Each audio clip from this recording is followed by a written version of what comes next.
movie star Who is incredible? We'll see about it.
Panda Plan is a 2024 Chinese action comedy film, and what follows is a complete analysis and explanation of its narrative, themes, character dynamics, technical execution, and cultural significance within the broader context of Jackie Chan's legendary career. Panda Plan operates as a fascinating, if flawed, entry in the late-career filmography of Jackie Chan, functioning primarily as a meta-commentary on his own aging star persona and the unshakable, often absurd, expectations placed upon him by global audiences. The film's very premise, casting Chan as a fictionalized version of Jackie Chan,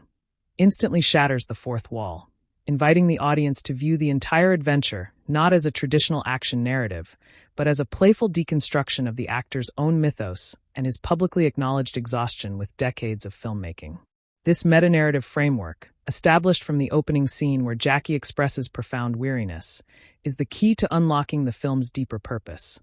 It is less a story about rescuing a panda and more a story about a global icon attempting to reconcile his legacy with his humanity. The character of the agent, David, played by Wei Xiong, is structurally essential not just as comic relief, but as the narrative embodiment of the commercial pressures that have defined Jackie Chan's career, constantly pushing the reluctant star toward publicity stunts that commodify his fame. David's insistence that Jackie accept the zoo's adoption ceremony mirrors the real-world machinations of agents and studios that have packaged Chan's persona for decades, turning the film's opening into a satirical jab at the entertainment industry itself. The panda, Hoo-Hoo, with his distinctively mismatched eye patches, is designed to be more than a mere cute object. His physical imperfection serves as a symbolic mirror for Jackie, an international treasure who, beneath the iconography, is just as uniquely flawed and weary as the animal. When Jackie first bonds with Hoo-Hoo, the film moves beyond slapstick into a wordless dialogue about mutual recognition, suggesting that both the action star and the rare animal share the burden of being gazed upon, valued, and pursued by a world obsessed with their symbolic capital. The caretaker Su Xiaozhu, portrayed by Shi, functions as the film's moral and emotional anchor, representing a pure, non-commercialized relationship with the panda that stands in stark opposition to both David's profiteering schemes and the villain's exploitative intentions. Her introduction immediately establishes a conflict of ideologies. The panda as a sentient being deserving of dignified care versus the panda as a trophy, a genetic resource, or a marketing tool, a dichotomy that Jackie's character must navigate throughout the film. The international crime syndicate, motivated by a Middle Eastern noble's astronomical bounty, represents the most extreme form of this commodification, where Huhu is literally reduced to a biological asset for a forced mating scheme, stripping the animal of all intrinsic worth. The noble's ultimate goal, to use Huhu to save his own ailing panda named Pasha, introduces a complex moral ambiguity into the villainy, preventing the antagonists from being purely evil and instead framing them as misguided individuals prioritizing their own emotional attachments over ethical treatment. This revelation in the third act, where the noble's true purpose is exposed, fundamentally recolors the entire preceding chase narrative, transforming what seemed like a straightforward animal trafficking plot into a tragic story of love, illness, and desperate measures. The film's action choreography, while unmistakably bearing the trademarks of Jackie Chan's prop-heavy, environment-adaptive style, is deliberately tempered and slower-paced, a direct artistic choice that serves the metatextual narrative of an aging body. Every fight sequence in Panda Plan is an act of negotiation between the audience's memory of prime Jackie Chan and the reality of a performer in his 70s, with the stunts becoming more about cleverness and positioning than raw acrobatic power. This is not a flaw but a thematic feature. The film is actively processing the impossibility of meeting the ghost of one's younger self, a ghost that haunts every punch Chan throws and every ladder he awkwardly maneuvers around during the zoo escape. The use of the zoo environment for the initial action set piece is classic Chan, turning cages, feeding equipment, and visitor infrastructure into instruments of improvised combat, but the execution is noticeably gentler, with the comedy accentuated over the danger. The chase sequence following Huhu's kidnapping stretches the film's pacing into a road movie structure, allowing for character development in transit as Jackie, David, and Xiaozhu are forced into an intimate, high-pressure alliance that slowly dismantles their initial professional facades. During these moments of flight, the conversations between Jackie and Xiaozhu about their respective career struggles act as the film's emotional core, peeling back the glamour of international stardom and the stoicism of animal care to reveal shared experiences of burnout and quiet desperation. The capture and imprisonment of the heroes on the villain's vessel represents the narrative's darkest moment, a physical entrapment that symbolizes the creative and personal entrapment Jackie's persona has felt throughout the film. The introduction of David's cellmates, who are revealed to be superfans of Jackie Chan, is the most overtly comedic and self-congratulatory element of the script. Yet it also serves a crucial function by literalizing the idea that Chan's greatest weapon has always been the love of his audience. These fans, who promise and then facilitate escape, are the in-universe representation of the global fanbase that has sustained Chan's career, suggesting that even when the individual is exhausted, the collective affection can provide a route to freedom and renewed purpose. The decision for Xiaozhu and David to leave the ship while Jackie presses forward alone is a classic hero's beat, isolating the protagonist for the final confrontation. But here it is tinged with melancholy, as Jackie moves toward danger not with youthful bravado, but with a seasoned, almost weary resolution. The final battle with the mercenary boss is therefore less a spectacle of physical dominance and more a battle of wills, with Jackie's experience and improvisational intelligence pitted against younger, more brutal force, culminating in a victory that feels earned through wisdom rather than sheer athleticism. The police's timely arrival is a genre convention that Panda Plan deploys without pretense, immediately pivoting the scene away from action and toward the emotional and thematic resolution that the film has been building toward all along. When the noble reveals his true motivation involving Pasha's grave illness, the film takes a profound risk by humanizing its antagonist completely, shifting the conflict from physical to ethical and forcing both Jackie and the audience to sit with an uncomfortable moral question. Is the forced mating of an animal justifiable to save another's life? The film wisely does not offer a simplistic answer, instead showing Jackie choosing empathy by bringing Huhu to Pasha, allowing the panda's presence to provide comfort without endorsing the noble's original exploitative plan. This resolution is remarkably nuanced for a family comedy, suggesting that hope and encouragement can be transmitted through simple presence and connection, rather than through the coercive methods initially proposed by the noble. The sequence where Hu and Pasha interact is rendered with deliberately soft focus and gentle music, eschewing biological realities entirely in favor of an almost spiritual exchange of vitality. A choice that is emotionally effective even if scientifically absurd. The months later epilogue, showing the team visiting a thriving Hu at a panda base, restores narrative equilibrium and reinforces the film's ultimate message that the true victory was never defeating the villains, but ensuring the well-being and autonomy of the creature they all fought over. Critically, the film's reliance on a CGI-animated panda is one of its most significant artistic liabilities, as the uncanny and visually unconvincing rendering of Hu constantly undercuts the emotional stakes and the physical reality of the action sequences. When Jackie Chan is interacting with a bundle of pixels that fails to meet the visual standards of contemporary cinema, the fundamental illusion is shattered, making it difficult for audiences to invest in the tactile, practical stunt work that is Chan's trademark. This CGI problem is not just technical but philosophical, as it creates a dissonance between the authentic, physically vulnerable body of Jackie Chan and the artificial, weightless digital creation he is supposedly protecting, damaging the film's central theme of authentic connection. The English dubbing of Panda Plan has been singled out for particular scorn, with critics noting that the practice itself feels anachronistic in a modern global market where subtitled content is widely accepted, and the poor execution further alienates adult viewers. The fact that even Jackie Chan's voice is dubbed in certain versions of the film is an egregious error that strips away the star's distinctive vocal charisma, a key element of his appeal, and distances the audience from the very meta-narrative the film works so hard to construct. The supporting cast performances, particularly those of the non-Chinese actors, have been criticized for a style of overacting that feels dated, evoking the exaggerated, often offensive caricatures of foreign characters seen in Hong Kong cinema of previous decades. This creates a tonal clash with the more naturalistic and self-aware performances of Chan and Su, making the film feel like a patchwork of acting styles that never cohere into a unified dramatic vision. The incoherence of the plot is a recurring critical complaint, and it stems from the film's uncertain identity. It wants to be a slapstick family comedy, a meta-celebrity satire, an eco-conscious animal rights parable, and an emotional drama about aging, but it never synthesizes these elements seamlessly. The tonal whiplash is most jarring in the transition from the broad, silly humor of the prison escape to the sincere, tearful revelation of Pasha's illness, asking audiences to switch emotional registers so abruptly that the intended pathos often collapses into confusion. The film's budget of 180 million yen, approximately $25 million,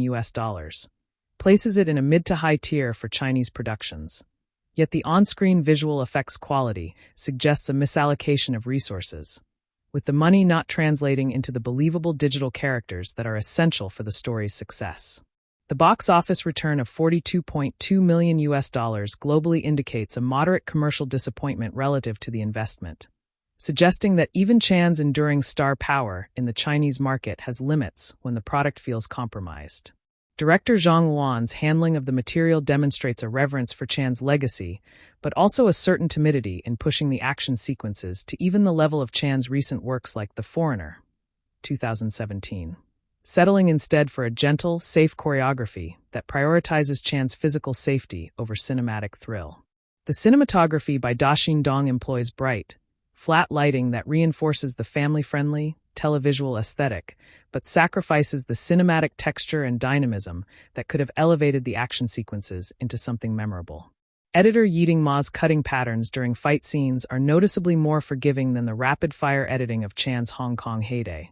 allowing shots to linger and making the action feel less frenetic and more contemplative, a choice that aligns with the film's themes of an aging body. Composer Yisun Huang's score leans heavily on light orchestral motifs and comedic cues, effectively supporting the emotional beats during the Pasha sequence, but rarely asserting a strong musical identity that could have unified the film's disparate tones. The recurring motif of exhaustion, voiced by Jackie at the beginning and demonstrated physically throughout,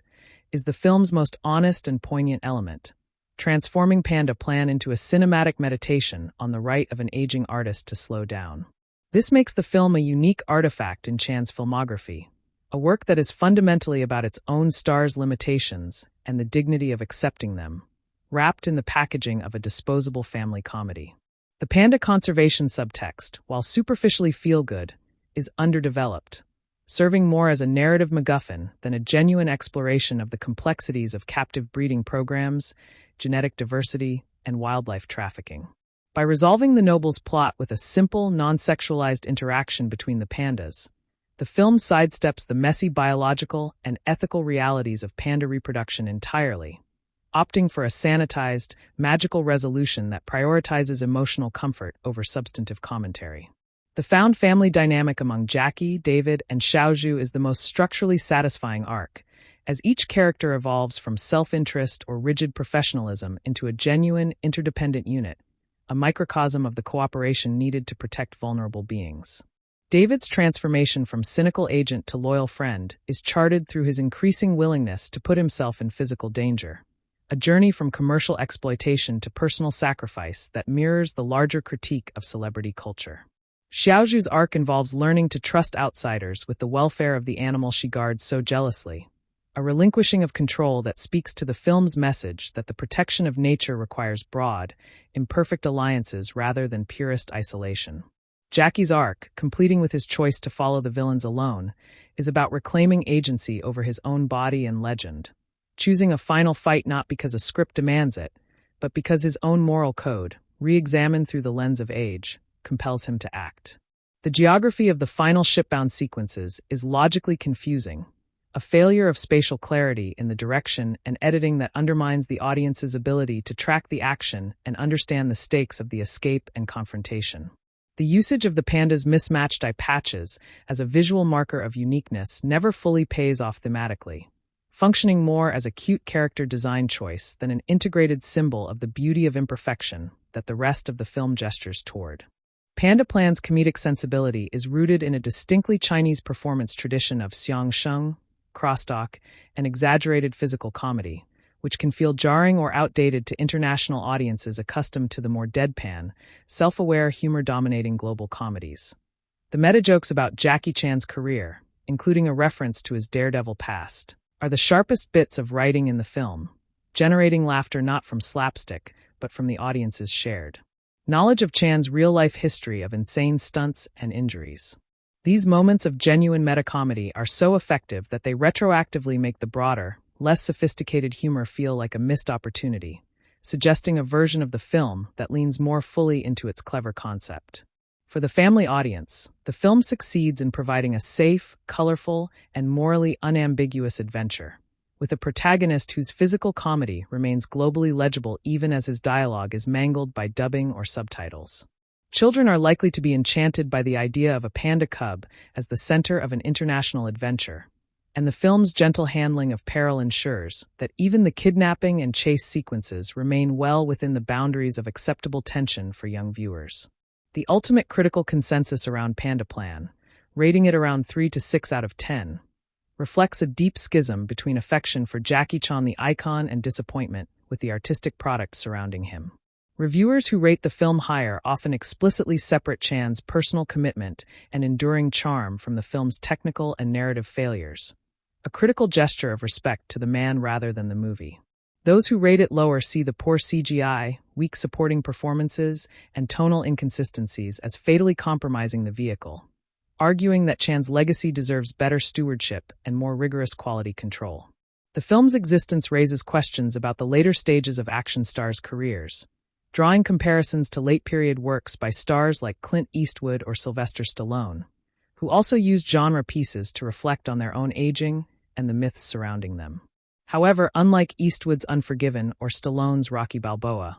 Panda Plan lacks the focused dramatic intensity to truly elevate its meta-commentary into profound art, remaining content as a lightweight, easily digestible piece of entertainment. The film's treatment of foreign characters, particularly the Russian mercenaries and the Middle Eastern noble, has been noted by some critics as relying on stereotypes that feel regressive, a point of friction for global audiences more attuned to representational politics. The noble's characterization, in particular, flirts with Orientalist tropes of the wealthy, mysterious Arab with a tragic flaw, a depiction that feels less like an intentional character study and more like a lazy narrative convenience borrowed from outdated action cinema. The production companies behind the film, Tianjin Maoyan Weiying Culture Media and Amei Film Group are major players in the Chinese film industry, and their backing of such a Chan-centric project indicates a continued market confidence in his ability to anchor domestic releases. The film's October 1st release date in China,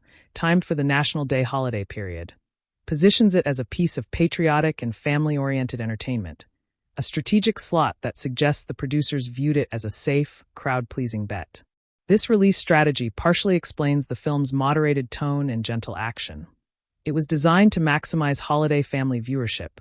not to compete as a hard-hitting international action thriller. Panda Plan will likely be remembered not as a highlight of Jackie Chan's career, but as a curious and telling document of its final chapters. A film where the star literally tells the audience he is tired and then proceeds to show, through gentler stunts, exactly what that means. The gap between the film's conceptual ambition, a metatextual meditation on celebrity and aging,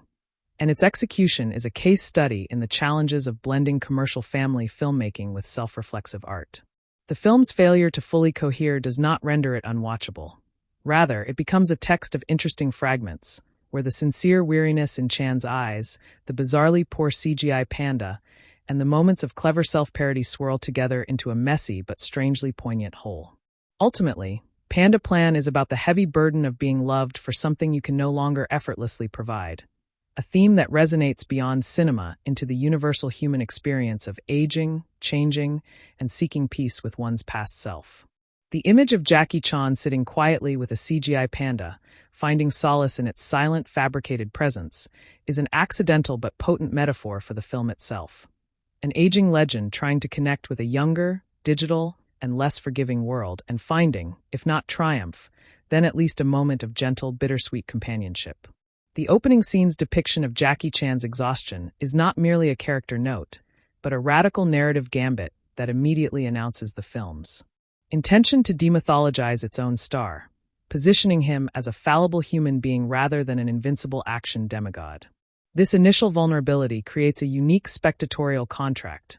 where the audience is invited to root for Jackie's well-being and peace of mind just as much as for the successful rescue of the kidnapped panda, intertwining metatextual concern with narrative stakes in an unprecedented manner. The zoo's invitation for Jackie to become Huhu's adoptive parent is a diegetic mirror of the countless real-world ambassadorial and charitable roles Chan has accepted throughout his career, transforming a simple plot point into a commentary on the constant public demand for celebrity endorsement of worthy causes. When Jackie hesitates to accept the offer, the film subtly critiques the exhaustion that comes with being expected to lend one's fame to every conservation effort, suggesting that even genuine goodwill has its limits when it becomes an obligation rather than a choice. Su Xiaozhu's fierce protectiveness over Huhu upon Jackie's arrival introduces an immediate friction, as her skepticism toward the movie star's motives reflects a broader cultural suspicion of celebrity involvement in animal welfare, where public relations often overshadows genuine commitment. Her character arc, therefore, involves learning to distinguish between performative care and authentic connection, a lesson that the film suggests many in the real world should also internalize when evaluating celebrity activism. The bond formed between Jackie and Huhu during their first meeting is rendered through a series of silent, gentle interactions that prioritize stillness over action, a directorial choice that emphasizes emotional attunement over spectacle in a genre typically defined by the latter. This quiet bonding sequence serves as the narrative's heart,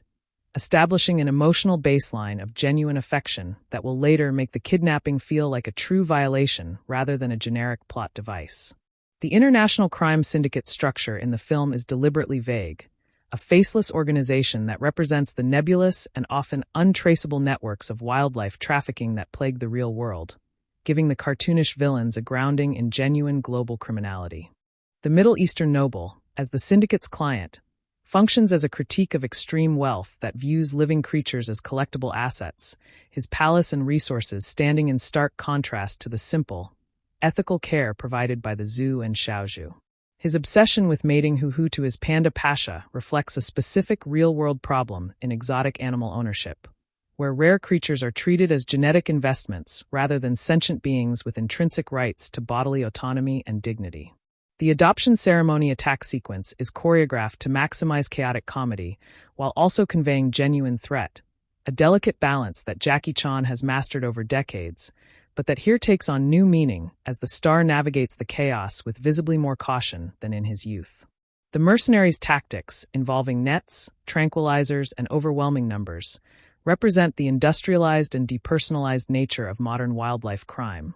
where brute efficiency replaces any kind of human or animal connection. Jackie's use of zoo infrastructure as improvised weaponry and barriers is a direct homage to his classic Hong Kong films like Police Story, but the slower, more deliberate execution of these moves transforms homage into a poignant reflection on the passage of time. Each punch thrown and each prop wielded carries the weight of Chan's entire filmography behind it,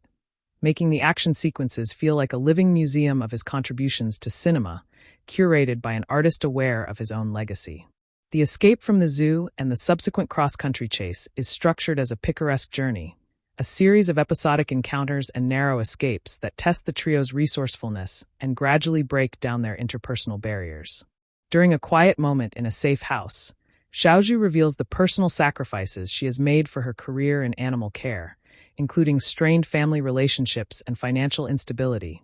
giving her character depth beyond the archetype of the stern female caretaker. This confession prompts Jackie to share his own struggles with the isolating nature of global fame, the physical toll of his stunts, and the fear of being forgotten once his body can no longer perform the feats that defined him. These parallel revelations create a powerful bond between the two characters, a moment of mutual recognition between individuals in vastly different fields who nonetheless share the experience of dedicating their entire lives to callings that often feel thankless. David's role in these quieter scenes shifts from pure comic relief to something more substantial, as his genuine affection for Jackie becomes apparent, revealing that his earlier pushiness stemmed not just from greed, but from a misguided desire to keep his friend relevant and engaged. The capture sequence, where the heroes are finally overwhelmed and taken aboard the vessel, is staged with a sense of inevitability that underscores the film's theme of limitations, a stark contrast to the triumphant escapes of younger, superhuman action heroes.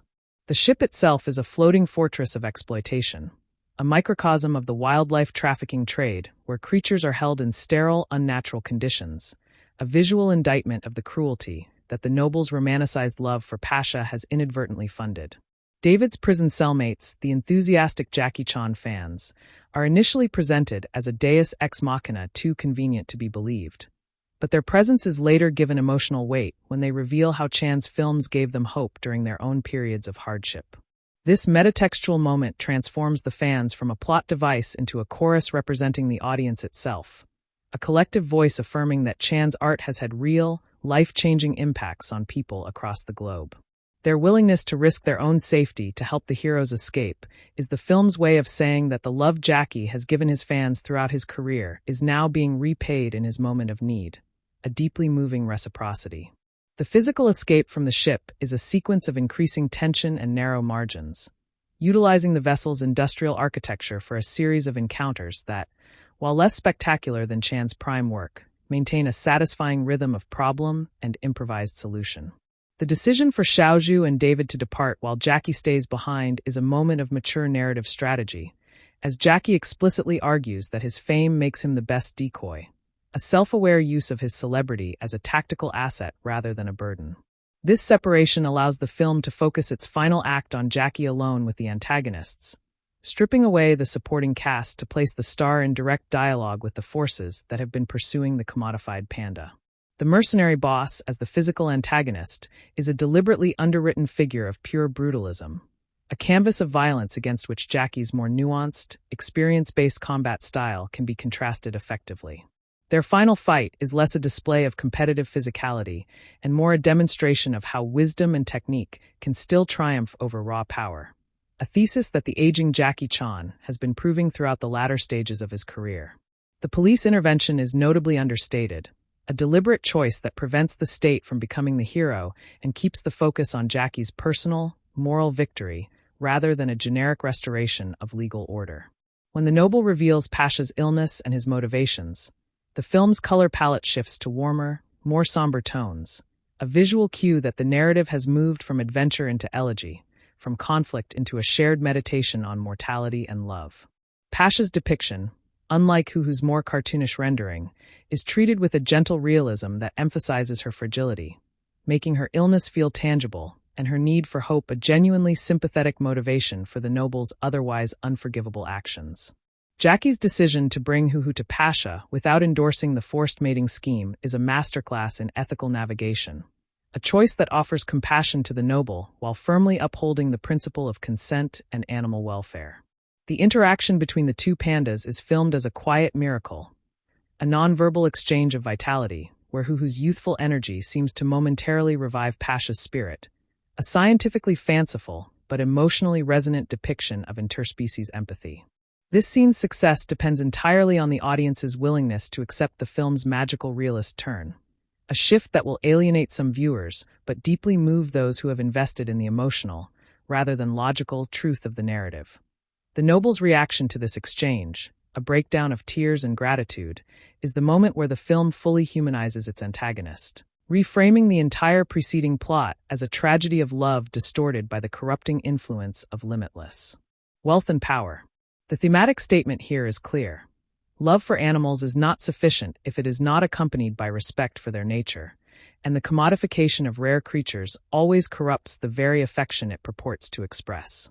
The months-later epilogue at the Panda base serves as a narrative palate cleanser, restoring the film's bright, family-friendly aesthetic and showing Huhu in a spacious, naturalistic enclosure that visually represents the autonomy and dignity the heroes fought to protect. Jackie's demeanor in this final sequence is lighter, more relaxed, suggesting that the adventure has paradoxically provided the break from filmmaking he sought at the beginning,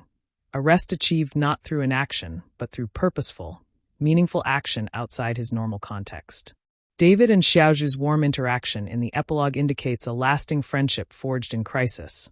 a newfound family that transcends their initial transactional relationship and offers each character a support network they lacked at the film's start. The film's CGI panda, despite its visual shortcomings, can be read as a deliberate distancing device, a constant reminder of the artificiality of the cinematic enterprise that prevents the audience from ever fully losing themselves in the illusion. This interpretation recasts the poor effects as a Brechtian alienation technique, forcing viewers to remain conscious that they are watching a constructed narrative, which in turn keeps the meta-commentary on Chan's constructed persona at the forefront of the viewing experience. The dubbing fiasco, wherein even Chan's voice is replaced, becomes almost parodic in this light, a final, unintentional act of deconstruction that literally separates the icon from his own voice, the ultimate symbol of his exhaustion with the machinery that has defined his life. The film's treatment of Russian and Middle Eastern characters through broad stereotypes is a significant ethical and artistic failure, one that limits the film's ability to travel across cultures and undermines its message of universal connection and empathy across species and nations. These regressive characterizations feel particularly jarring in a film that otherwise advocates for looking beyond surfaces to find shared vulnerability, creating a hypocritical dissonance that will trouble attentive viewers and critics. The tonal inconsistency that plagues the film, swinging from slapstick to melodrama, can be understood as a symptom of the competing commercial and artistic pressures placed upon the project, a tug-of-war between the family-friendly panda movie the studio wanted and the reflective star vehicle Chan may have intended. This very messiness, however, makes Panda Plan a more honest document of its own production conditions than a more polished, impersonal product would have been, its seams and failures telling a story of compromise and negotiation in the contemporary Chinese film industry. The film's ultimate legacy will likely not be as a beloved classic of the action comedy genre, but as an essential text for scholars and fans seeking to understand the twilight period of one of cinema's most important physical performers. In Jackie Chan's filmography, Panda Plan stands as a flawed but fascinating work of cinematic autobiography, a film that uses the trappings of a children's adventure to ask profound questions about aging, purpose, and the right to step back from a lifetime of performing for the world. The final, lingering image of Jackie watching Huhu thrive in the panda base is a quiet benediction, a moment of an aging star finding peace not in the roar of applause, but in the silent, living proof that his efforts, however imperfect, contributed to something real and breathing and free.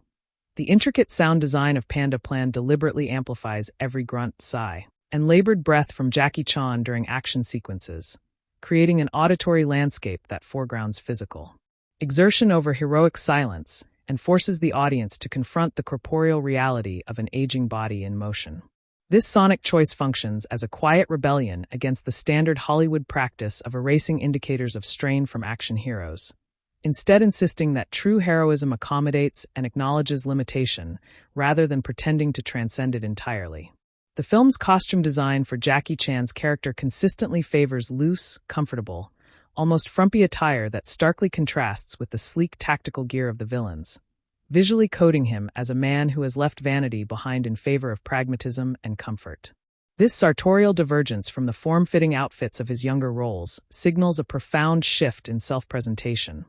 an embrace of a post-glamour identity that aligns with the film's thematic investment in authenticity over image management. Whose mismatched eye patches, beyond their immediate cuteness, function as a visual metaphor for asymmetrical wholeness, suggesting that completeness does not require perfect symmetry, and that irregularities are the very markers of individuality and soul. This design choice implicitly validates Jackie Chan's own lopsided career, filled with both masterpieces and misfires, injuries and recoveries, and insists that the totality is beautiful precisely because of, not despite, its imperfections. The marketing campaign for Panda Plan heavily emphasized Jackie Chan's return to family comedy, a strategic framing that managed audience expectations downward regarding action intensity, while simultaneously positioning the film as nostalgic comfort food for multi-generational viewers. This promotional tactic reveals a keen awareness of the film's actual strengths and weaknesses, guiding audiences toward a charitable reception by foregrounding its gentle charm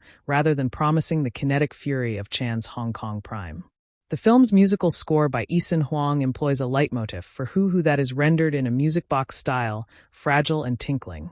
a sound associated with innocence and childhood that contrasts sharply with the percussive, brass-heavy motifs assigned to the mercenaries. This musical polarization creates an auditory battleground where tenderness and brutality vie for dominance, mirroring the film's larger thematic conflict between commodification and genuine care. The editing rhythm during dialogue scenes is notably patient, allowing reactions to linger and silences to breathe in a manner uncommon in contemporary action comedies, suggesting a director more interested in character texture than relentless forward momentum. This editorial patience, while potentially alienating viewers accustomed to faster cutting, grants the actors space to communicate non-verbally, enriching the central relationships through micro-expressions and unspoken exchanges that reward attentive viewing. The film's geography of the zoo, mapped through the initial tour Jackie takes, establishes spatial relationships that pay off during the attack sequence, rewarding viewers who paid attention to the layout with a satisfying coherence to the chaos that many modern action films neglect. This commitment to spatial logic, a hallmark of Chan's best work, demonstrates that even in a gentler mode, the fundamental principles of clear action storytelling remain intact and respected. The color grading throughout the film employs a warm, slightly desaturated palette for scenes of emotional connection and a colder, starker blue cast for scenes involving the antagonists, a visual shorthand that guides audience sympathy at a preconscious level. This color strategy, while conventional, is executed with sufficient consistency to provide an emotional compass through the film's tonal shifts, anchoring viewers in the intended effective response even when the plot wanders. The representation of technology in the film, particularly the mercenaries' reliance on drones, tracking devices, and surveillance equipment, positions high-tech modernity as a tool of dehumanization and exploitation, contrasting with Jackie's analog, improvisational methods. This implicit critique of technological over-reliance champions human intuition and physical experience as superior to gadgetry, a stance entirely consistent with Chan's career-long celebration of practical, embodied skill over digital shortcuts. The supporting character of the zoo director, though minor, embodies institutional impotence, appearing only to wring his hands and defer to authorities, a satirical jab at bureaucratic uselessness in crisis situations that resonates across cultural contexts. His ineffectiveness amplifies by contrast the proactive resourcefulness of the central trio,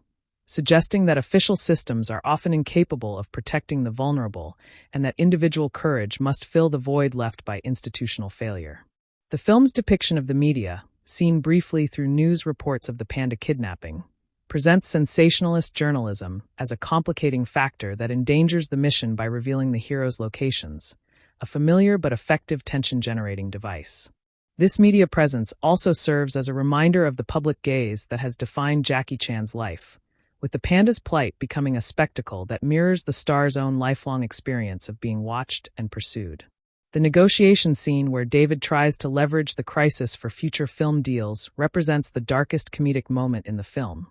a satirical portrait of an agent so conditioned by the industry that even mortal danger registers primarily as a branding opportunity. This moment, played for uncomfortable laughs, cuts closer to the bone of celebrity culture than any physical stunt,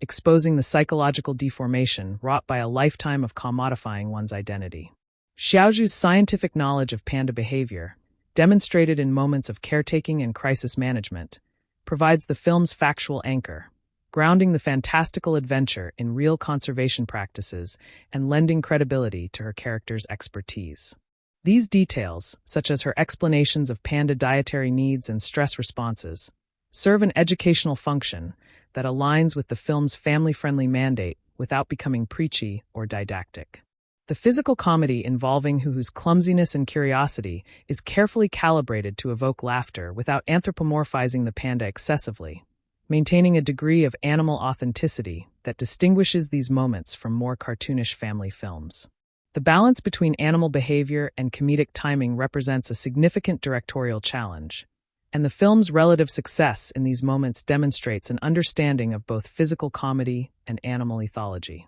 The villain's lair on the ship is production designed with a sterile, metallic aesthetic punctuated by incongruously luxurious furnishings from the noble's quarters, a visual clash that externalizes the contradictory impulses of wealth and cruelty coexisting in a single enterprise. This spatial design allows the film to critique opulence without dialogue, simply by juxtaposing the coldness of the holding areas with the plush comfort of the mastermind's chambers, a silent indictment of the inequality that enables exploitation. The climactic conversation between Jackie and the noble is staged with deliberate stillness,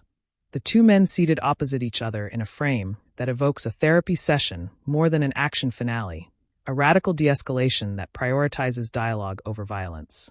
This staging choice embodies the film's ultimate thesis,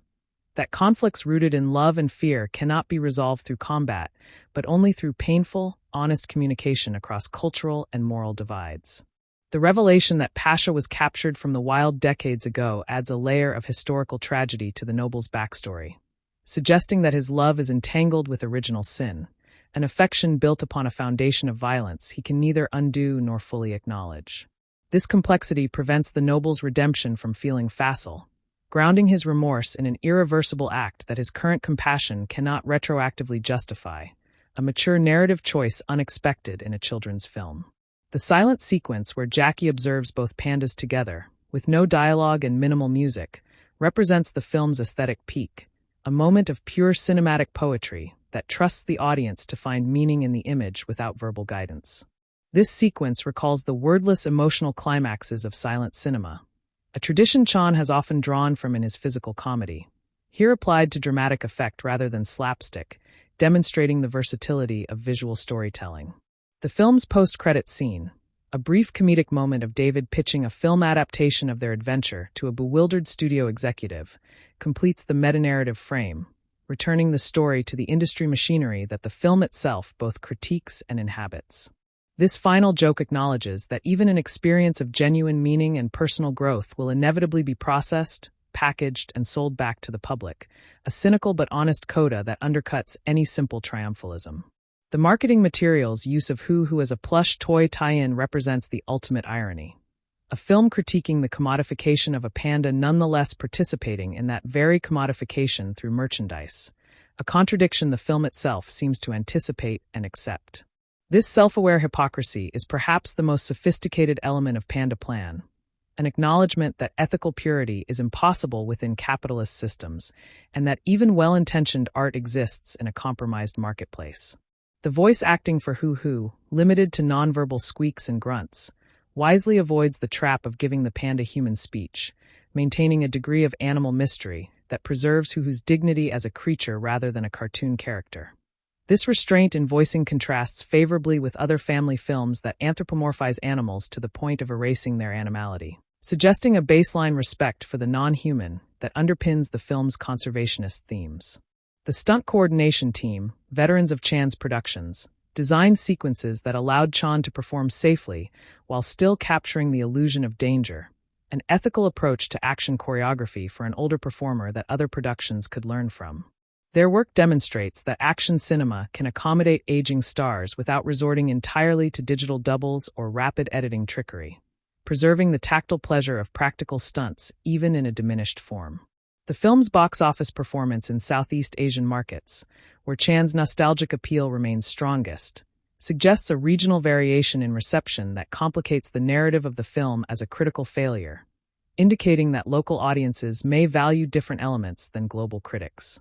This geographic variance in reception raises important questions about the universality of critical standards and the danger of imposing Western aesthetic expectations on a film deeply rooted in Chinese comedic and cinematic traditions. The absence of a traditional romantic subplot for Jackie's character is a notable structural choice, freeing the narrative from obligatory heterosexual romance and allowing the emotional core to revolve around cross-species connection and platonic friendship. This decentering of romance creates space for alternative models of love and care that the film explores with surprising tenderness, broadening the definition of a family film's emotional palette beyond the conventional. The film's treatment of aging is remarkably free of the shame and denial that characterizes many Hollywood depictions, presenting Chan's age not as a secret to be hidden, but as a fact to be integrated, a reality that informs rather than diminishes his heroism. This honest confrontation with aging, however incomplete,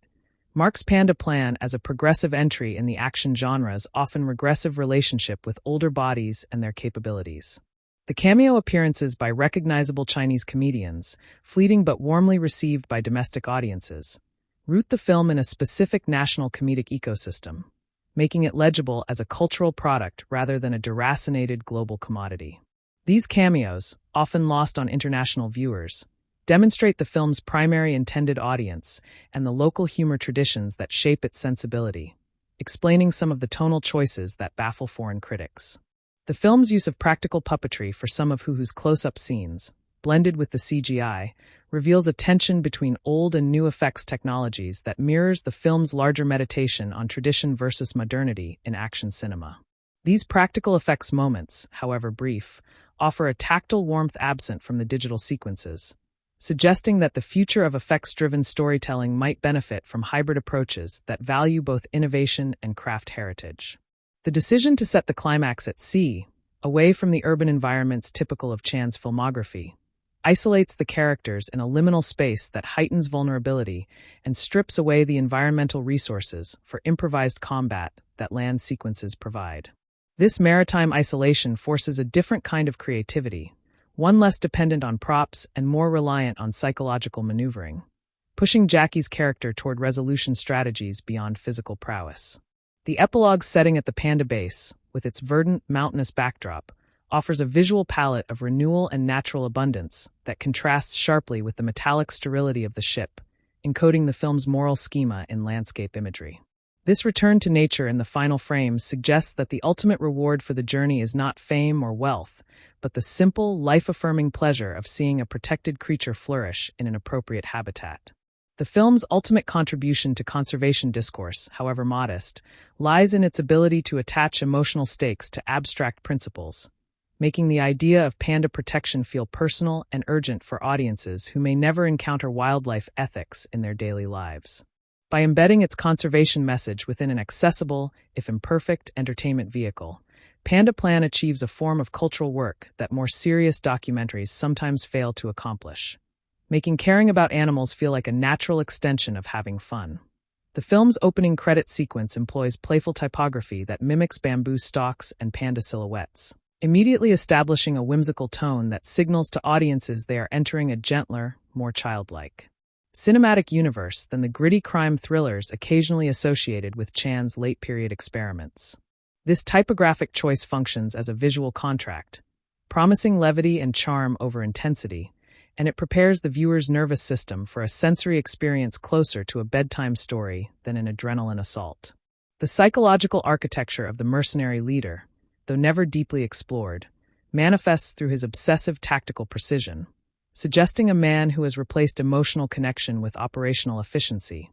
a hollow figure whose menace derives precisely from his inability to access the very tenderness that the heroes embody. His eventual defeat, therefore, reads not as a physical vanquishing, but as a systemic collapse of cold rationality when confronted with the irrational, messy, deeply inefficient power of love and loyalty. The film's product placement, a common feature in Chinese blockbusters, includes moments of such obvious integration that they become unintentionally comedic, yet this very transparency prevents the commercial interruptions from feeling deceptive, transforming potential irritation into a shared joke between the film and its savvy audience. These moments, while artistically clumsy, reflect the economic realities of contemporary Chinese cinema production and, when viewed charitably, participate in the film's broader honesty about the commercial pressures that shape all modern entertainment. The absence of a traditional training montage, a staple of action cinema where the hero prepares for the final confrontation,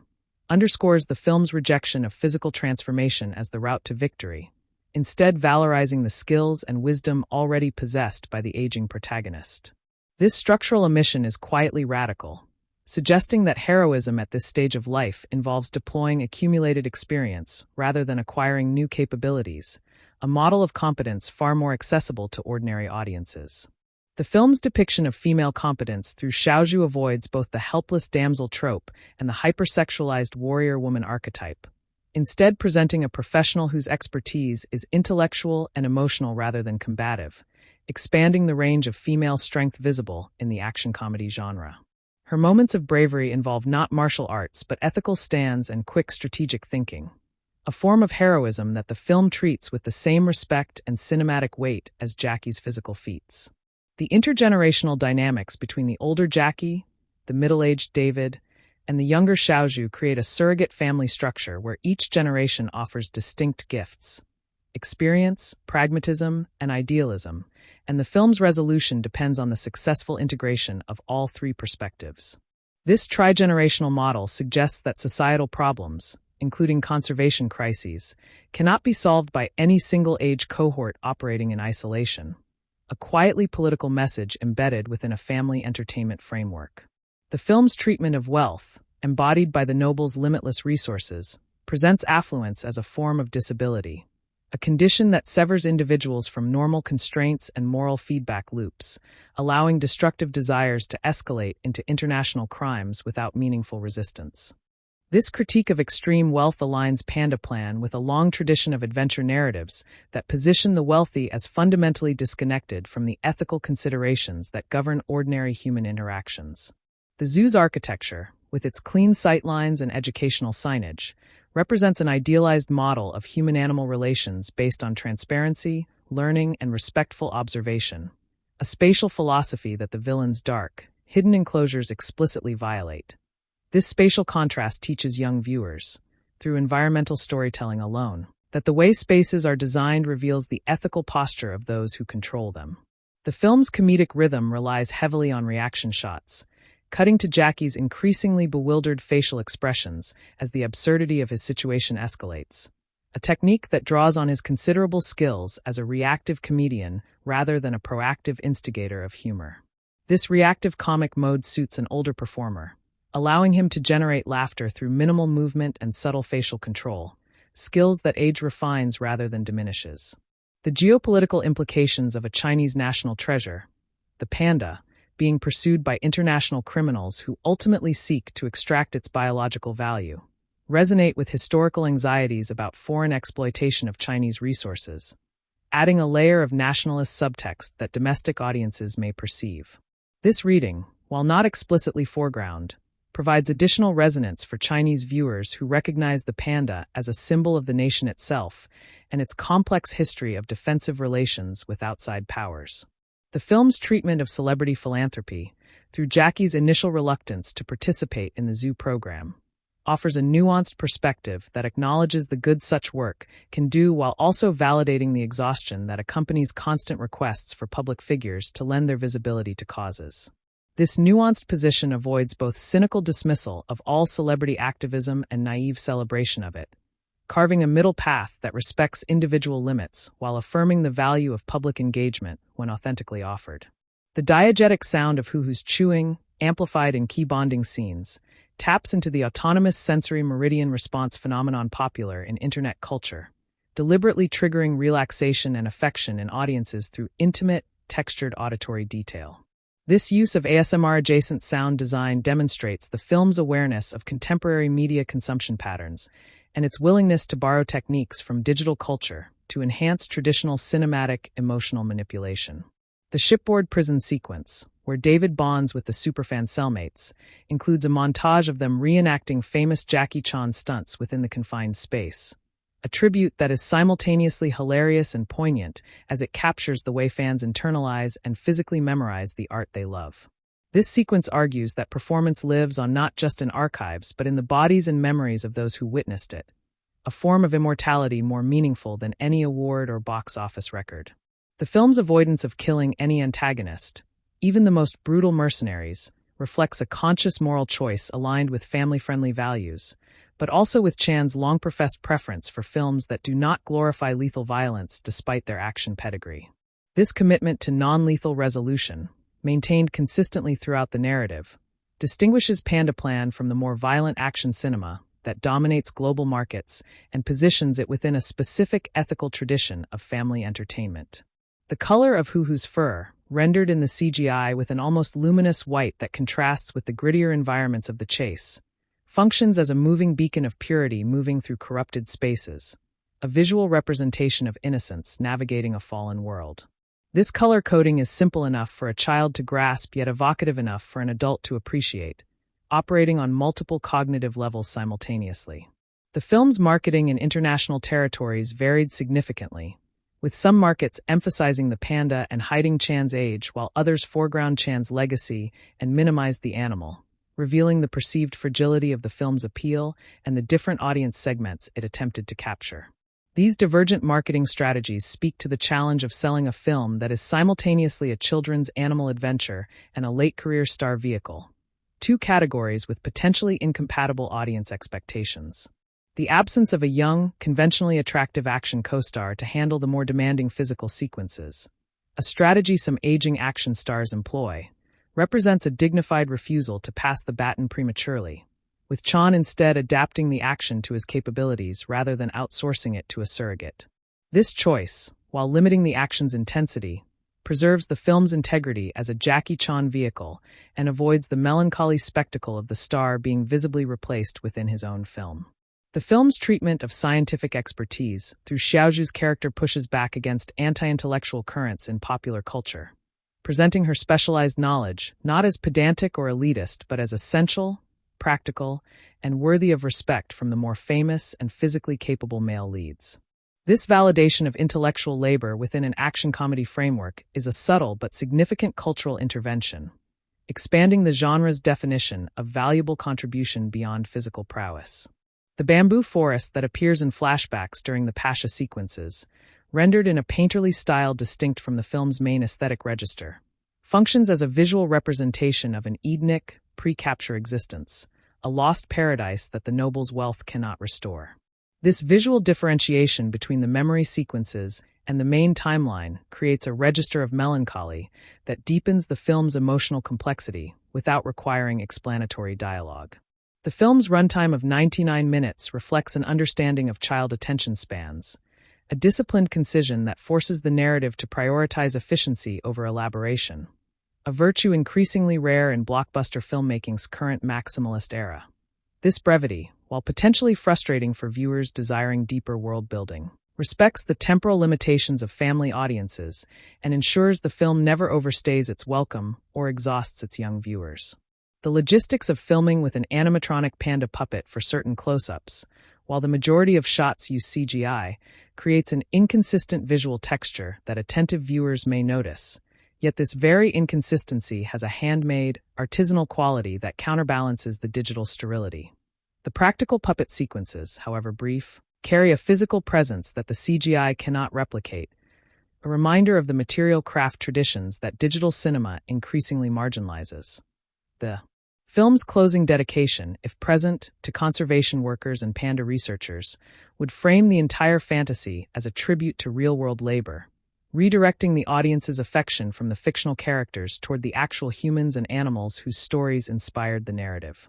Such a dedication, standard in cause-oriented films, serves as a final reminder that the pleasures of the fiction are ultimately in service of an external, non-cinematic good, justifying the film's existence beyond its entertainment value. The international cast's multilingual environment, with characters speaking Mandarin, English, Russian, and Arabic, represents a linguistic realism about global crime that also creates opportunities for miscommunication-based comedy, a universal humor accessible regardless of the viewer's native language. This linguistic diversity, while poorly executed in the dubbed versions, in the original audio track provides a textured soundscape that grounds the film in a recognizable globalized reality. The film's wardrobe continuity errors, visible in certain chase sequences where clothing damage appears and disappears between shots, are the kind of technical flaws that critics notice, but that also testify to the film's prioritization of forward momentum over perfectionist precision. These minor errors, while lamentable from a craft perspective, do not diminish the film's emotional effect for its intended audience, and may only be apparent to those viewing the film with a critical, rather than participatory gaze. The philosophical question at the film's heart, whether love for another being can ever justify violating that being's autonomy, is presented with sufficient ambiguity that thoughtful children may continue to wrestle with it long after the credits roll, a gift of cognitive engagement wrapped in entertainment. This open-ended moral question elevates Panda Plan above pure escapism, transforming it into a catalyst for family conversations about ethics, consent, and the proper limits of affection. The film ultimately functions as a transitional object in Jackie Chan's filmography, a work that acknowledges the impossibility of returning to his physical prime while simultaneously demonstrating the continued viability of his screen presence, comedic timing, and emotional authenticity. This transitional function, while resulting in a film less spectacular than his peak works, serves a necessary purpose in mapping a path for aging action stars toward dignified late-career expression, a model that colleagues and successors may study and adapt. The final freeze frame, if the film employs one, of Jackie smiling beside Hoo-Hoo, would function as a deliberate callback to the iconic freeze frame endings of classic Hong Kong cinema, an intertextual gesture that locates this modest family comedy within the grand, multi-decade tradition it simultaneously honors and gently concludes. The film's pre-production journey through China's strict film censorship apparatus likely involved delicate negotiations regarding the depiction of foreign villains, the portrayal of a Middle Eastern noble, and the implicit critique of wealth disparity, all of which required careful calibration to meet regulatory standards while preserving narrative coherence. This behind-the-scenes regulatory dance, invisible to most viewers, shapes the final product in ways both obvious and subtle, from the noble's eventual redemption to the police's timely and morally clarifying arrival, ensuring that transgressive potential is safely contained within acceptable ideological boundaries. The film's central location, the zoo, is designed with an almost theme park artificiality that blurs the boundary between authentic animal habitat and human entertainment venue, reflecting the uneasy coexistence of conservationist and commercial impulses that characterizes modern zoological institutions. This spatial ambiguity invites reflection on whether the zoo itself, despite its benevolent framing, participates in the same logic of animal display and commodification that the film's villains merely take to an extreme, a critique the film gestures toward but never fully articulates. The moment where Jackie first holds a piece of bamboo for Hoo-Hoo, and the panda's gentle, almost ceremonial acceptance of the offering, is staged with the gravity of a diplomatic exchange between two species, a peaceful negotiation that models interspecies respect without verbal language. This silent treaty, witnessed by Xiaozhu and David, functions as the moral center of the film, a wordless affirmation that trust between humans and animals is possible when approached with patience, humility, and an absence of ulterior motive. The film's score incorporates traditional Chinese instrumentation, notably the erhu and guzheng, during moments of emotional intimacy, grounding the narrative in a specifically Chinese cultural soundscape even as the plot traverses international waters and involves global characters. This musical nationalism, subtle but persistent, asserts the film's identity as a Chinese production telling a Chinese story about a Chinese national treasure, regardless of the cosmopolitan trappings of its narrative. The mercenary team's composition, featuring actors from various nationalities performing broadly accented English, draws on a long tradition of international villain ensembles in action cinema, while also reflecting the genuinely transnational nature of contemporary organized crime networks. This casting choice, while opening the film to accusations of stereotyping, also acknowledges the uncomfortable reality that wildlife trafficking is a global enterprise requiring multinational cooperation to both perpetrate and combat. The film's treatment of David's character arc, from profit-motivated agent to self-sacrificing friend, suggests that the corrupting influence of the entertainment industry is not irreversible, that genuine human connection can penetrate even the most commercialized sensibilities and awaken dormant moral instincts. This redemptive trajectory for the agent figure is surprisingly optimistic, implying that those most enmeshed in exploitative systems may still be reached and transformed by authentic relationships and shared adversity. The decision to have the noble's motivation be love for a sick animal rather than profit or power represents a narrative risk that humanizes villainy at the cost of clarity, creating a moral landscape where the audience's righteous anger must compete with unexpected sympathy. This complexity, while arguably too sophisticated for the youngest viewers, provides adults in the audience with genuine moral ambiguity to contemplate, elevating the film's ethical discourse above the simple binaries typical of the genre. The film's fight choreography incorporates movements from Tai Chi and other internal martial arts more prominently than Chan's earlier, more external and acrobatic styles, a physical manifestation of the shift from youthful power to mature technique that the film thematizes. This stylistic evolution in Chan's fight vocabulary reads as both a practical accommodation of his physical reality and an artistic statement about the changing nature of strength across a lifetime, with softness and redirection replacing force and speed. The cinematography during the panda interaction scenes employs a shallower depth of field than the action sequences, creating an intimate, dreamlike quality that separates these moments from the kinetic chaos surrounding them and marks them as sacred spaces within the narrative's temporal flow. This visual differentiation instructs the viewer's emotional response, signaling that the panda's presence demands a different kind of attention than the chases and fights, an attention rooted in stillness and reverence rather than excitement and tension. The film's use of humor as a coping mechanism for the characters mirrors the psychological function of comedy in human experience,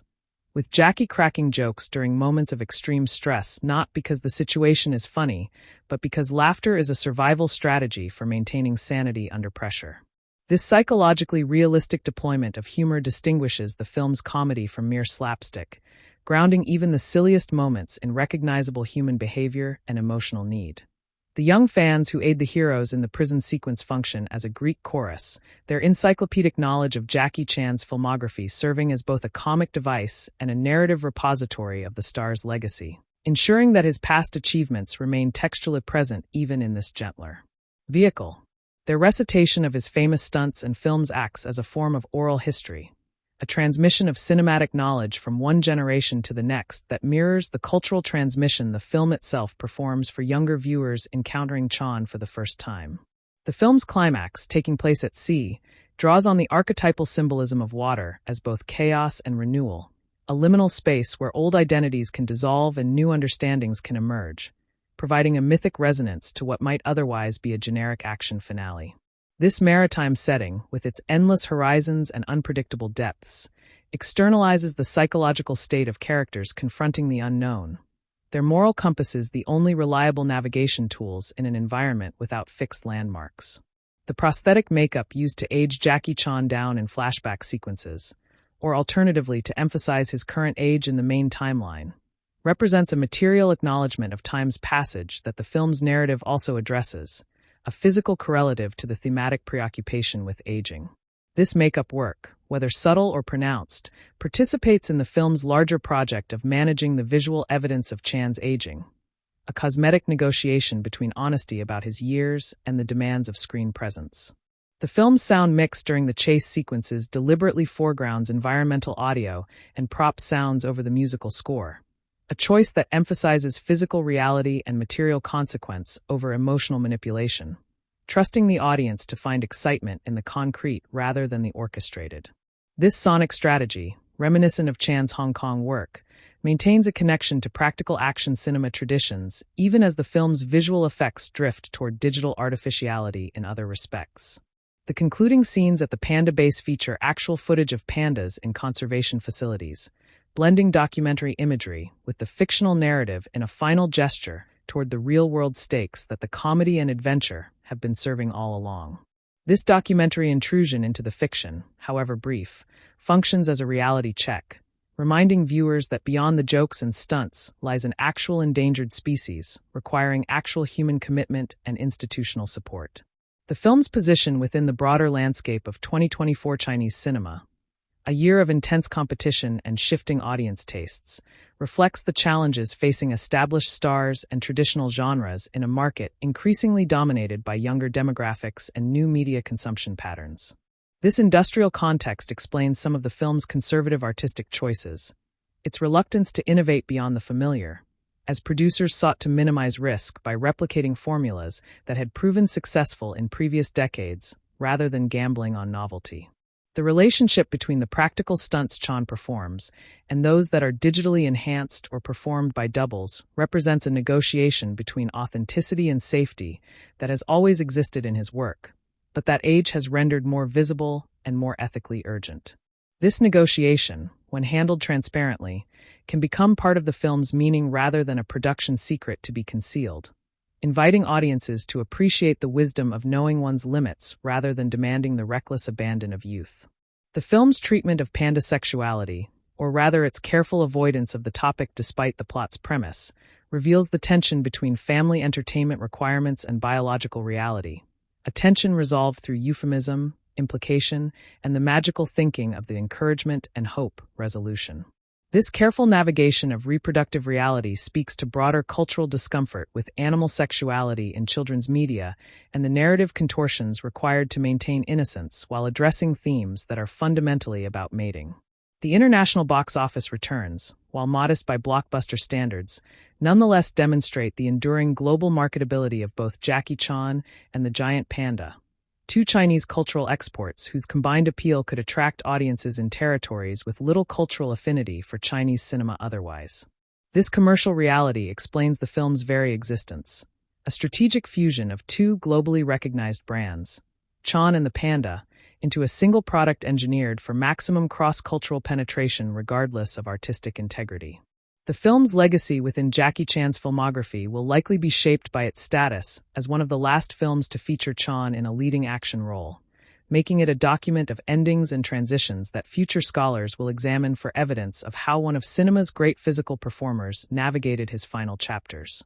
This documentary function, unintended by the filmmakers, will ensure Panda Plan a place in film history that its artistic achievements alone might not justify, as a primary source for understanding the twilight of an icon. The emotional authenticity of Chan's performance in the quiet moments, the weariness that needs no acting because it is lived, offers a glimpse of the human being behind the icon, a vulnerability that no script could manufacture and that no stunt could replicate. These moments, scattered throughout the film like hidden treasures, reward the patient viewer with a connection to Jackie Chan the person, not just the performer, a gift that the film's flaws cannot entirely obscure and that its modest ambitions do not seek to overshadow. The final image of Hu, healthy and free in an appropriate habitat, serves as a visual argument that the entire chaotic adventure was worthwhile, a teleological justification that retroactively grants meaning to the suffering and absurdity that preceded it. This concluding image, simple and optimistic,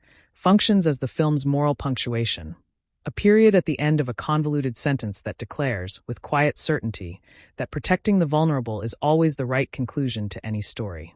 The film's opening scenes establish a color palette dominated by warm amber and soft green tones, a visual embrace that immediately communicates comfort and safety, standing in deliberate contrast to the cold steel blues and harsh fluorescence that will later define the antagonist's environments. This chromatic strategy operates on a preconscious level, conditioning viewers to associate warmth with goodness and coldness with threat before any dialogue or action has communicated these alignments explicitly. The casting of Wei Xiong as David draws on his established persona in Chinese comedy as a lovable, slightly hapless everyman,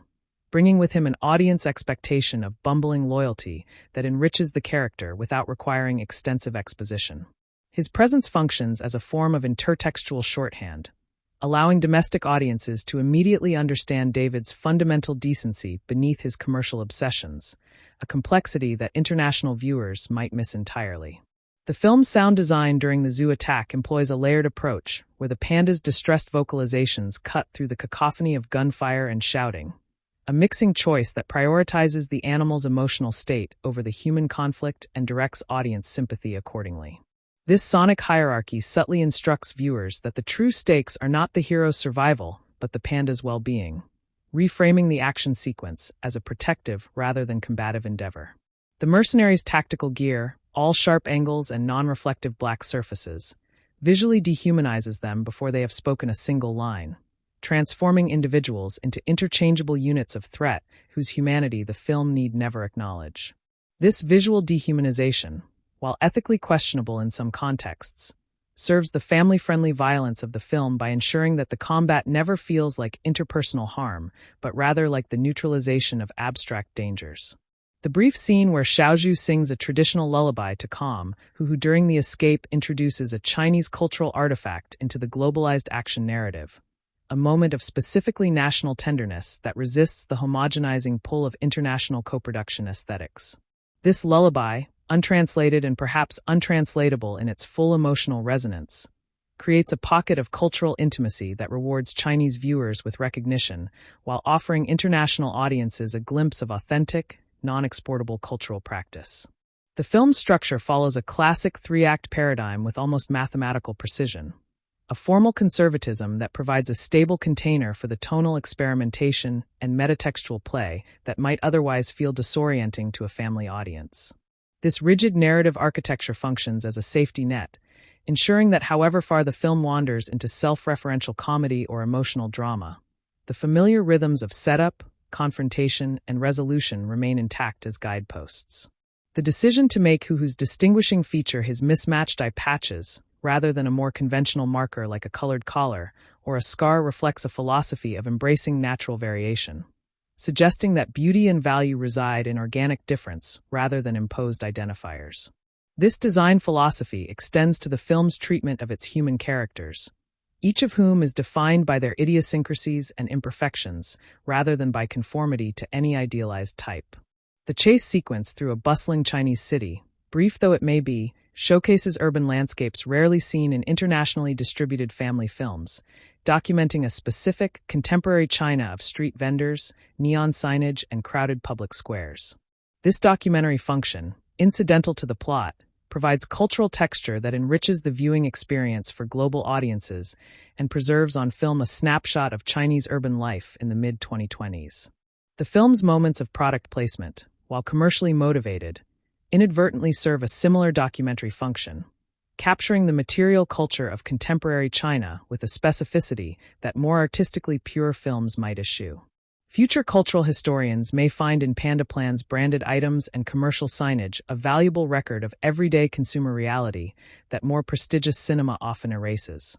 The mercenary boss's fighting style, all linear aggression and forceful strikes, represents a philosophical counterpoint to Chan's circular, yielding approach, externalizing in physical movement the ideological conflict between domination and accommodation that structures the entire narrative. This choreographic contrast allows the film to make its moral argument through bodies in motion, a mode of persuasion far more immediate and accessible than dialogue. The ship's engine room, where part of the final confrontation unfolds, provides a steampunk-adjacent environment of pipes, valves, and steam that recalls the industrial settings of Chan's classic Hong Kong work, a spatial citation that longtime fans will recognize and appreciate. This environment, with its countless improvised weapons and obstacles, represents a playground for Chan's particular genius, even if his use of it is necessarily more restrained than in decades past. The film's occasional moments of breaking the fourth wall, where Jackie seems to look directly at the camera with an expression of shared exasperation, invite the audience into a conspiratorial relationship that mimics the intimacy of live theater. These glances, always brief and never acknowledged by other characters, create a parallel communication channel between star and viewer that bypasses the narrative entirely, a direct transmission of personality that no amount of poor dubbing can obscure. The subplot concerning David's financial troubles, mentioned in passing during the journey, adds a layer of economic anxiety to his character that makes his initial profit-seeking more sympathetic, reframing his commercialism as desperation rather than simple greed. This economic backstory, though underdeveloped, gestures toward the precarity of cultural workers in the contemporary economy, a reality that many audience members may recognize from their own lives. The film's treatment of conservation professionals through Xiaozhu's character offers a rare popular culture representation of animal caretakers as complex individuals with their own ambitions, frustrations, and emotional lives, rather than as saintly one-dimensional figures. This humanization of the conservation workforce serves an educational function, making careers in animal welfare seem accessible and desirable to young viewers considering their futures. The Noble's Palace, seen in brief establishing shots, combines traditional Middle Eastern architectural elements with hypermodern luxury, a visual hybrid that suggests a culture suspended between heritage and excess, tradition distorted by unimaginable wealth. This architectural characterization, achieved through production design alone, communicates more about the noble's psychology than any exposition could, showing a man severed from his cultural roots by the very resources meant to honor them. The film's English subtitles, in versions where they are available, navigate the challenge of translating Chinese comedic wordplay by sometimes substituting culturally equivalent jokes rather than attempting literal translation, a localization strategy that preserves humor at the cost of cultural specificity. This translation practice, invisible to monolingual viewers, represents an entire layer of creative labor and interpretive decision-making that fundamentally shapes the international viewing experience. The contrast between the organic chaos of the zoo's naturalistic enclosures and the rigid order of the villain's ship reflects a deeper philosophical opposition between ecological thinking and industrial logic, between systems that accommodate life's unpredictability and systems that seek to control it. This spatial philosophy, expressed through production design and location choices, makes abstract values tangible and navigable for audiences of all ages. The film's refusal to kill any animals, including the villain's attack dogs who are merely incapacitated rather than harmed, extends its ethic of care beyond the charismatic panda to all creatures, suggesting a consistent principle rather than species-selective sentimentality. This ethical consistency, unusual in action cinema, models a comprehensive compassion that the film implicitly recommends to its viewers. The performance style of the Russian actors, criticized by some reviewers as overwrought, may reflect deliberate direction toward a theatrical mode that matches the film's overall aesthetic of exaggerated reality rather than incompetent naturalism. This interpretation, while generous, highlights the difficulty of evaluating performance across cultural traditions with different conventions of emotional expression and comedic timing. The film's modest budget, by international blockbuster standards, necessitated creative solutions for action sequences that could have benefited from more elaborate staging, a constraint that paradoxically aligns with the film's thematic embrace of limitation. This budget-conscious production, forced to prioritize and economize, may have produced a more conceptually coherent work than unlimited resources would have yielded, the financial constraints mirroring the physical constraints the narrative addresses. The presence of Jackie Chan as a producer on the film suggests a degree of authorial control that complicates purely critical readings, inviting consideration of how the star himself wished to be represented at this stage of his career. This authorial dimension transforms the film from a passive vehicle into an active self-portrait, however mediated by collaborators and commercial pressures. The film's treatment of law enforcement, represented by the police who arrive at the climax, positions state authority as a background safety net rather than an active heroic force, a depiction that satisfies both censorship requirements and narrative focus on individual moral agency. This balanced portrayal of institutional authority allows the film to acknowledge the necessity of legal frameworks while maintaining its commitment to personal heroism as the engine of meaningful change. The journey structure of the film's middle section, with its succession of temporary sanctuaries and narrow escapes, recalls the picaresque tradition of episodic adventure narratives,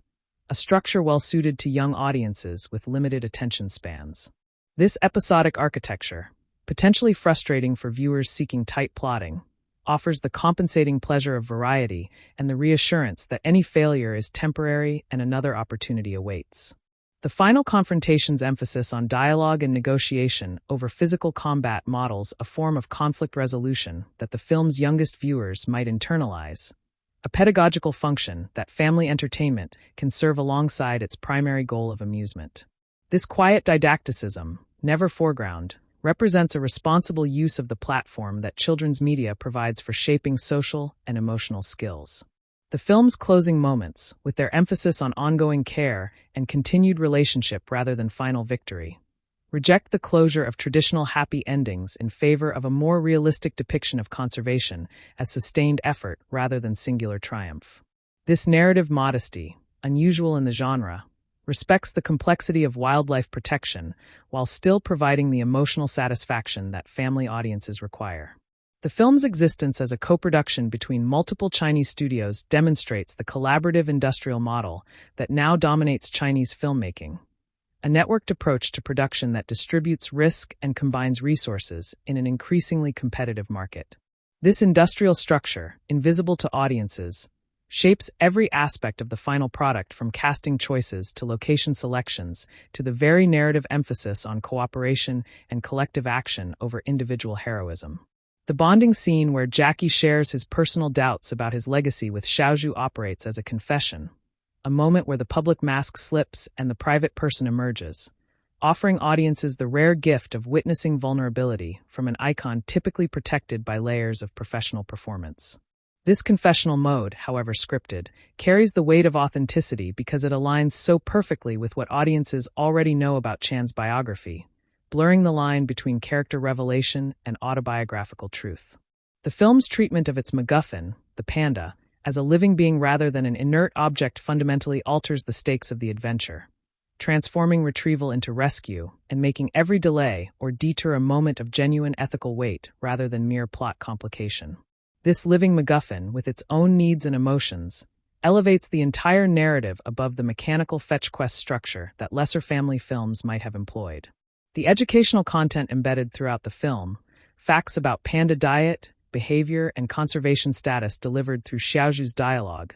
represents an edutainment strategy that leverages narrative engagement for informational transfer, a technique with proven efficacy for young learners. This pedagogical layer, skillfully integrated rather than bolted on, adds value for parents seeking screen time that offers developmental benefits alongside entertainment. The film's occasional moments of genuine visual beauty, such as the soft-lit panda interaction scenes, remind viewers that even modest productions can achieve aesthetic transcendence when the emotional and technical elements align, however fleetingly. These beautiful moments, scattered throughout the film like small treasures, provide respite from the narrative's more chaotic passages and evidence the presence of genuine craft amidst commercial compromise. The relationship dynamics between the central trio by the film's end suggest a restructuring of traditional family models, with the older man, the younger woman, and the middle-aged agent forming a care network not based on biological kinship, but on shared experience and mutual commitment.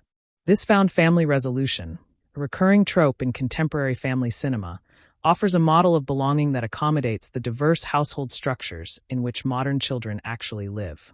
The film's recurring motif of exhausted bodies seeking rest, from Jackie's opening weariness to Pasha's illness-induced lethargy to Xiaozhu's quiet confession of burnout, weaves a tapestry of fatigue that positions rest not as weakness, but as a universal biological need deserving respect and accommodation within narratives typically valorizing endless action. This quiet advocacy for rest, threaded through a genre that traditionally celebrates ceaseless motion, represents a genuinely countercultural stance, suggesting that the most heroic act may sometimes be the decision to pause, to breathe, to acknowledge one's finite reserves of energy. The cinematographic framing of Jackie Chan in wide shots during action sequences, rather than the close-up fragmentation often used to conceal older performers' limitations, demonstrates a confidence in his continued physical expressiveness and a respect for the full-body performance style that has always been his signature. This directorial trust in the wide frame allows audiences to verify the authenticity of the stunts themselves, a transparency that honors the contract between action star and viewer that Chan has maintained throughout his career. The film's sonic landscape during moments of panda interaction incorporates subtle ambient recordings of actual panda vocalizations, the chirps and bleats that researchers have documented, grounding the fictional relationship in a bed of biological authenticity that attentive listeners may register subliminally. This layer of acoustic truth, likely unnoticed by most viewers, represents the care of the sound design team in building a convincing animal presence beneath the visual artifice of the CGI rendering. The spiritual dimension of the panda bonding sequence, where Huhu's presence seems to transmit vitality to the ailing pasha through proximity alone, draws on traditional Chinese concepts of qi and energetic transfer, embedding a culturally specific understanding of health and healing into what might otherwise appear as mere fairy tale logic. This metaphysical underpinning, natural to domestic audiences steeped in such concepts, adds a dimension of meaning that international viewers may interpret as simple magic, but that carries deeper cultural resonance. The film's treatment of the entertainment industry, through David's character arc, presents an insider's ambivalent love letter to show business, acknowledging the soul-deadening commercial pressures while ultimately affirming the genuine human connections that can form within even the most transactional professional environments. This ambivalence, refusing both cynical dismissal and naive celebration, offers a mature perspective on the complex emotional economy of creative work under capitalism. The subtle recurring visual motif of circles and enclosures throughout the film, from the zoo's rounded habitats to the ship's porthole windows to the final panda base's open circular enclosures, creates a visual meditation on the fine line between protection and imprisonment, safety and captivity, a boundary the narrative continuously interrogates without ever offering a definitive resolution. This circular imagery, operating beneath conscious perception for most viewers, unifies the film's spatial logic and reinforces its central ethical question. At what point does care become control, and how can love avoid becoming the cage it seeks to prevent?